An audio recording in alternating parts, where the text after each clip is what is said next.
नमस्कार दोस्तों, आप सभी का स्वागत है आपके अपने चैनल पर मेरे साथ यानी मनिक जागलान के साथ। और इस वक्त की अगर मैं बात करूं, मेरे साथ एक युवा चेहरा मेरे साथ मौजूद है। युवा चेहरे अगर मैं बात करूं बरवाड़ा के चुनाव की, तो इस चुनाव के अंदर युवा पीढ़ी जो है आगे बढ़ करके आई है। उनका मुद्दा क्या रहेगा, मकसद क्या है, इतनी युवा एज के अंदर, इतनी युवा उम्र के अंदर क्यों राजनीति के अंदर कदम रखा है। मेरे साथ मौजूद हैं मनीषा रानी, वार्ड नंबर 12 से प्रत्याशी हैं। मनीषा, स्वागत है आपका हमारे चैनल पर। थैंक यू सर, आपने स्वागत किया इसके लिए। तो मनीषा, मेरा सबसे पहला सवाल आपका ये रहेगा, आपकी उम्र अगर मैं बताना चाहूँ सभी दर्शक साथियों को, इनकी उम्र शायद मेरे हिसाब से पूरे जितने भी प्रत्याशी बरवाड़ा के अंदर, चाहे वो चेयरमैन प्रत्याशी हो चाहे एमसी प्रत्याशी हो, सभी के अंदर सबसे छोटी सबसे कम उम्र की मनीषा रानी प्रत्याशी है। तो इतनी कम उम्र में आपने क्यों सोचा कि मैं राजनीति के अंदर कदम रखूं? मैं सबसे पहले ये बताना चाहूँगी कि अगर मैं राजनीति में आई हूँ तो अपने पापा की वजह से आई हूँ, क्योंकि अगर मैं उनकी लाइफ को देखती हूँ तो देखा है मैंने कि वो बहुत अच्छे देशभक्त थे और उन्होंने अपनी लाइफ को अपने देश के लिए जिया। और दूसरी बात ये है कि जब वो अपने देश के लिए लड़ रहे थे और उस टाइम पे बम ब्लास्ट हुआ और वो हैंडीकैप हो गए, और उसके बावजूद भी उनका जज्बा कभी कम नहीं हुआ। घर आने के बाद भी वो हमेशा हमने कभी भी उनके चेहरे पर इस बात के लिए सिकन नहीं देखी है। क्योंकि कई बार ऐसा होता है कि जैसे कोई भी हैंडीकैप है तो अपनी हालात को देखकर वो झिझकने लगता है या फिर किसी और के सामने जाने से घबराता है, लेकिन वो हमेशा इस बात के लिए जज्बे में रहते हैं कि अगर मैं इस हालत में हूँ तो अपने देश के लिए हूँ।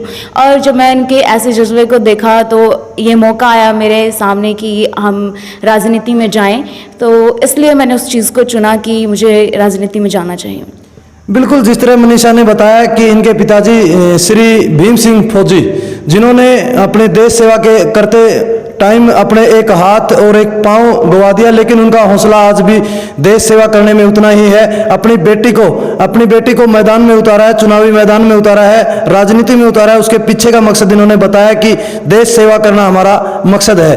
तो मनीषा, मैं बात करूं अगर आने वाले मुद्दों की, आपने क्या सोच करके कि मैं मेरे वार्ड के अंदर इस प्रकार की जो है समस्याओं का सामना हमने पहले किया है, क्योंकि अब आप एक प्रत्याशी के रूप में अब हो, उससे पहले आपने एक आम जिंदगी जी है। उस टाइम पे आपने क्या क्या समस्याओं का सामना करना पड़ा जो अब आने वाले समय में आपके वार्ड को उनसे छुटकारा दिलाओगे आप? सबसे पहले तो यही है कि जैसे मैंने देखा ना अपने वार्ड में कि हर दूसरे दिन किसी न किसी की ये कंप्लेन रहती है कि हमारा सीवर ख़राब हो गया, हमारे घर के सामने पानी आ रहा है। क्योंकि बात यह है कि जब आपस में बातचीत की जाती है तो इस बात पर कहीं ना कहीं आपस में लड़ाइयाँ भी होती है। कोई ये बोलता है कि हमारे घर के सामने ऐसा है, लेकिन देखा जाए तो उनमें से किसी की कोई गलती ही नहीं है। अगर गलती है तो विभाग की है कि अगर वो चाहते तो उस चीज़ को ठीक कर सकते हैं और आपस में जो लड़ाइयाँ होती है वो भी अपने आप ही ख़त्म हो जाएगी। तो मैं सबसे पहले तो यही था मेरा कि ये सब लड़ाइयाँ हो रही है कि ये सब बंद की जाए और कैसे बंद की जाए। और एक अच्छा मौका मिला मुझे कि एक चुनाव लड़कर इस पद पर बैठाया जाए मुझे, और फिर मैं काफ़ी हद तक मैं अपनी पूरी कोशिश करूँगी कि इन सब समस्याओं को दूर कर सकूँ। तो मैं बात करूं मनीषा आपकी एजुकेशन की, मैं पूछना चाहूँगा आपसे कि आपकी एजुकेशन कहाँ तक रही और कहाँ आपने एजुकेशन अब तक की है? मेरी एजुकेशन बीएससी मेडिकल बायोटेक से है और मैंने बीएससी मेडिकल बायोटेक चंडीगढ़ से की है, पंजाब यूनिवर्सिटी से। और अगर स्टार्टिंग से बात करें तो मैंने डॉक्टर बलदेव स्कूल यहीं बरवाला में है और वहाँ तक 10th की है, और उसके बाद +1 +2 मेडिकल से गवर्नमेंट स्कूल से की है यहीं से ही। और फिर उसके बाद मौका मिला कि मैं चंडीगढ़ जाऊँ और फिर वहाँ पर जाकर मैंने अपनी बीएससी कंप्लीट की है। अगर मैं बात करूं चुनाव की राजनीति की, आपके सामने चुनाव में जो है प्रत्याशी हैं, आपके जो सामने प्रत्याशी हैं वो बड़े धुरंधर माने जाते हैं राजनीति के, लेकिन आपकी नई शुरुआत है राजनीति के अंदर, तो आप उनको किस प्रकार मात दे पाएंगे? मैं ये कहना चाहूँगी कि हो सकता है कि वो अपने स्थान पर बहुत ज़्यादा मजबूत हैं, लेकिन अगर कोई ना कोई जब उठता है तो मुझे लगता है कि वो कोई भी अकेला जाकर किसी से लड़ नहीं सकता है। अगर आपके साथ सभी हैं तो कितना बड़ा कोई भी कितने भी पद पर क्यों ना हो, लेकिन हम अपनी शक्ति के बल से, एकता के बल से उनको हरा सकते हैं, उन पर विजय को प्राप्त कर सकते हैं। अगर मैं बात करूं आपके परिवार की, आपके परिवार में राजनीतिक बैकग्राउंड क्या रहा है? इससे पहले राजनीतिक में आपके परिवार से कोई रहा है? नहीं, कोई नहीं रहा है राजनीति में तो, लेकिन जैसे मैंने पहले सवाल में बताया कि सिर्फ पापा थे जो देशभक्त थे और एक फौजी हैं, उसके अलावा ऐसा कोई भी नहीं है जो राजनीति में है। तो आपके परिवार से कोई राजनीति में नहीं रहा है और आपके पिता फौज में रहे हैं, फिर आपको चुनावी जो रणनीतियां हैं वो किस प्रकार से, आपको कौन गाइड करने का काम कर रहा है, या फिर किस प्रकार से आप आगे की प्रक्रिया को सुचारू रूप से चलाओगे? मैं ये बोलना चाहूँगी कि बहुत सारे ऐसे हैं जो इस बात को, जब हम स्टार्टिंग में चुनाव में खड़े हुए तो कहीं ना कहीं ये डर था कि हम खड़े हुए हैं और शायद हो सकता है बहुत सारी चीज़ें हम नहीं जानते हैं, क्योंकि कई बार ऐसा होता है उम्र के साथ साथ हम चीज़ें सीखते हैं। और जहाँ तक मैं बोलती हूँ कि मेरी उम्र बहुत कम है, जैसे सब लोग जानते हैं, लेकिन इससे कोई फ़र्क नहीं पड़ता कि आपकी उम्र कितनी है, लेकिन आपके साथ अगर सहयोगी अच्छे हैं, अच्छा गाइड करते हैं, तो हो सकता है उस गाइडेंस से आप बहुत अच्छे अच्छे कार्यों को कर सकते हैं। और बहुत सारे लोग हैं जिन्होंने बहुत अच्छी अच्छी गाइडेंस दी है कि तुम खड़े हो, क्योंकि ऐसा होता है कि जब हम किसी भी क्षेत्र में जाते हैं तो कहीं ना कहीं बहुत सारे लोग जो हमें उठाते हैं, उनसे ज़्यादा बहुत सारे लोग ऐसे खड़े होते हैं जो आपको दबाने की कोशिश करते हैं, बोलते हैं कि नहीं ऐसा इस क्षेत्र में मत जाओ, ये तुम्हारे लिए नहीं है, तुम बहुत अच्छा बेटर कर सकते हो, इसमें फंस जाओगे, बहुत सारी चीज़ें हैं। लेकिन उनके साथ साथ बहुत सारे ऐसे लोग आए जो ये बोल रहे थे कि नहीं तुम्हें जाना चाहिए, तुम्हें उठना चाहिए, और उनकी वजह से कहीं ना कहीं आज हम यहाँ पर हैं। और मुझे विश्वास है वो आगे के लिए भी बहुत अच्छा गाइडेंस देंगे, आगे भी बताएंगे कि कैसे चलना है। अगर अच्छा अगुवाई करता होता है तो सब कुछ चीज़ें बहुत अच्छी होती हैं। अगर मैं बात करूं, जिस तरह आपने बताया कि एज की बात हुई थी हमारी, तो आपको देख करके, आप राजनीति में आए हैं, आपको देख करके महिलाओं के अंदर भी एक ऐसा जोश उत्पन्न होता है कि इतनी छोटी गुड़िया जो है एक समाज के लिए, अपने वार्ड के लिए आगे आ रही है। तो मैं अगर बात करूं लड़कियों की, लड़कियों के लिए भी कोई आपने प्राथमिकता सोची हो कि भाई अगर मैं, मेरे वार्ड के अंदर मेरे को जिता करके बैठाया जाता है तो मैं उनके लिए ये चीज़ करूँगी? हाँ जी, बिल्कुल। ऐसा कि बहुत सारी चीज़ें हैं जो हम बहुत कुछ बोलते हैं कि लड़कियां आज इक्वल पर चल रही हैं, लेकिन मुझे लगता है वो सब चीज़ें अभी तक बाहर से ही हैं कि सब इक्वलिटी दिखाई देती हैं। लेकिन अगर हम घर में कहीं ना कहीं जाकर देखें तो अगर हो सकता है आपके घर वाले आपका अच्छा सपोर्ट कर रहे हैं, लेकिन उसके साथ साथ अगर हम देखें तो जो दूसरे लोग हैं या हो सकता है हमारे रिश्तेदार हैं, बहुत सारी चीज़ें हैं, लड़कियों को दबाने की कोशिश करते हैं। फिलहाल अगर मैं आज की बात बताऊं, जब चुनाव में उठाया जा रहा था, बहुत सारा दबाव बना कि बहुत सारे लोग ऐसे बोल रहे थे अरे ये लड़की है, इसको उठा रहे हो, बहुत छोटी उम्र की है, ये कैसे क्या करेगी, ये सब चीज़ें। जब मैं ये सब चीज़ें देख रही थी तो मेरे मन में सिर्फ एक ही सवाल आया कि ये सब चीज़ें क्यों हो रही है।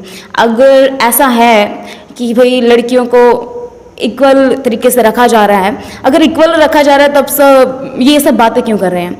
तो इस टाइम पे एक ही है कि अगर ये चुनाव जीतती हूँ मैं तो सबसे पहले सबके हृदय में एक बात को बैठाना चाहती हूँ कि लड़कियाँ कभी भी कम नहीं हैं।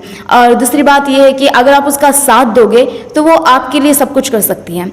और मैं इस तरीके से सबको इनक्रेज करना चाहती हूँ कि हर लड़की को कि वो उठें, उनके परिवार को भी इनक्रेज करना चाहती हूँ कि वो भी उन सब चीज़ों से जो लड़कियों को रोक रहे हैं, अपनी बेटी को ना रोके लेकिन उनको उठाएं, क्योंकि वो आपके लिए सब कुछ कर सकती है। ऐसा नहीं है कि एक बेटा ही आपका नाम रोशन करता है, लेकिन मेरा मानना ये है कि एक बेटी भी बहुत कुछ कर सकती है। आपने जिस टाइम पे नामांकन किया था उसके बाद में आपको चुनाव चिन्ह भी मिल चुका है। आपका चुनाव चिन्ह क्या है? छाता।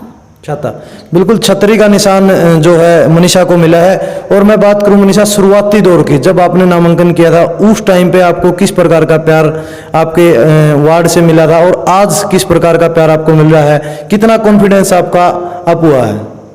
हाँ जी, मैं बताना चाहूँगी कि जब ये सब बात हुई, फॉर्म अप्लाई हुआ और चिन्ह भी मिल गया तो कहीं ना कहीं ये था कि हाँ बहुत सारे लोग आपके अपोजिट में होंगे, आपको बैठाने की कोशिश करेंगे। लेकिन मैं धन्यवाद करती हूँ पूरे सब वार्ड का और बहुत सारे लोगों का जो पीछे खड़े हुए हैं। ऐसा होता नहीं कि अगर कोई खड़ा है तो उसकी बैकबोन कोई ना कोई होता है। तो मैं मानती हूँ कि पूरा वार्ड और भी बहुत सारे लोग जो बरवाला में हैं, बहुत जगह से आ रहे, बहुत सारे टीचर्स भी आ रहे हैं, वो सबका बहुत सारे लोगों का सपोर्ट मिल रहा है। ये हो रहा था कि कहीं ना कहीं अंदर से ये चीज़ थी कि हाँ कहीं ना कहीं हम रुक ना जाएंगे, ये हो सकता है, ये हो जाएगा, वो हो जाएगा, बट सबने बहुत अच्छा रिस्पांस दिया, सबने बहुत अच्छी गाइडेंस दी कि बोला नहीं उठो हम तुम्हारे साथ हैं, तो वो हौसला हुआ कि नहीं रुकना नहीं है, अब इस चुनाव को जीतेंगे। मनीषा, अगर मैं बात करूं बरवाड़ा की, बरवाड़ा में आप देखते हो सड़कें टूटी हुई है, सीवरेज व्यवस्था बिल्कुल खराब, आपने जिस तरह हमारी चर्चा पहले भी हो चुकी इसके ऊपर, लेकिन क्या है हर चुनाव के अंदर प्रत्याशी आते हैं और अपने दावे करते हैं, वो दावे हर टाइम खोखले रहते हैं, जो जनता है जो वोटर है उनको विश्वास बिल्कुल इन बातों पर कम हो गया है। आप अपने वार्ड वासियों को इसके ऊपर किस प्रकार से विश्वास जताएंगे कि भाई मैं आने वाले समय में ये चीज़ करके दिखाऊंगी? मैं सबसे पहले तो ये बताऊंगी, आप जो ये शब्द बोल रहे हैं मैं, तो हो सकता है कि मेरा नाम ज़रूर है कि मैं चुनाव के लिए खड़ी हूँ, बट अगर मैं अकेली खड़ी हूँ तो मैं हूँ ही नहीं, अगर सब हैं तो मैं हूँ। और वार्ड वालों को मैं यही बोलना चाहूँगी, अगर वो साथ में हैं तो ये कोई भी समस्या छोटी हमारे लिए बन सकती है। हो सकता है अभी ये समस्याएं बड़ी है हमारे लिए, लेकिन अगर हम सब मिलकर उस समस्या का समाधान करेंगे, मैं ये नहीं कह रही कि मैं करूँगी उस चीज़ का, लेकिन अगर आप सब लोग जो वार्डवासी हैं अगर मेरा साथ देंगे तो हम इस चीज़ को ओवरकम कर सकते हैं। तो आखिर में मैं आपसे कहना चाहूँगा कि आपके वार्ड वासियों को और पूरे बरवाड़ा वासियों को क्या संदेश देना चाहोगे? मैं यही संदेश देना चाहूँगी कि आप सब लोग जैसे अब तक मेरा साथ दे रहे हो, मेरा हौसला बढ़ा रहे हो, आप अब भी मेरा हौसला बने रहे, क्योंकि मैं आप लोगों के बिना कुछ भी नहीं हूँ, क्योंकि अगर हम अकेले हैं तो कुछ भी नहीं कर सकते। बार बार मैं इस चीज़ को इसलिए बोल रही हूँ क्योंकि हम जानते हैं कि अगर हम अकेले हैं तो कुछ भी नहीं कर सकते, सच में वो ये सच बात है। लेकिन अगर हम सब साथ होकर मेरा हौसला जाहिर करेंगे, आप मेरा हौसला बनेंगे, तो हम सब कुछ कर सकते हैं और इस चुनाव को भी जीत सकते हैं। और मैं आप सबसे सिर्फ एक ही अपील करना चाहूँगी कि आप सब लोग मेरे साथ बने रहे, मेरी बैकबोन बने रहे, और हम जब अगर आप मेरे साथ हैं, मेरी बैकबोन बने हुए हैं, तो हम इस चुनाव को भी जीत लेंगे। मैं सबसे यही रिक्वेस्ट करना चाहूँगी, यही निवेदन करना चाहूँगी कि आप सब लोग मेरे साथ बने रहे और अपने वोट को देकर मेरा सम्मान बढ़ाएं और इस वार्ड का सम्मान बढ़ाएं, और इस बात को नकार दें कि एक स्त्री या एक लड़की कुछ नहीं कर सकती है, वो कर सकती है। ये केवल तब होगा जब आप मुझे वोट देंगे, और वो सब सुधार भी तभी होंगे जब आप मुझे खड़ा करेंगे। चाहूँगी कि आप सब लोग जैसे अब तक मेरे साथ बने हुए हो, मेरा हौसला बने हुए हो, आगे भी इसी तरीके से मेरा हौसला बने रहें। और दूसरी बात ये है कि हौसला तभी जताया जाएगा अगर आप सब लोग मुझे वोट देंगे और मुझे जिताएंगे। मैं आप सब लोग से हाथ जोड़ के केवल सिर्फ यही निवेदन करती हूँ, आने वाली 19 तारीख को आप छाता पर अपना निशान लगाकर और मुझे वोट दें, ताकि मैं जीत जाऊँ और आपका हौसला सचमुच ये जाहिर करे कि आप अब तक मेरे साथ हैं।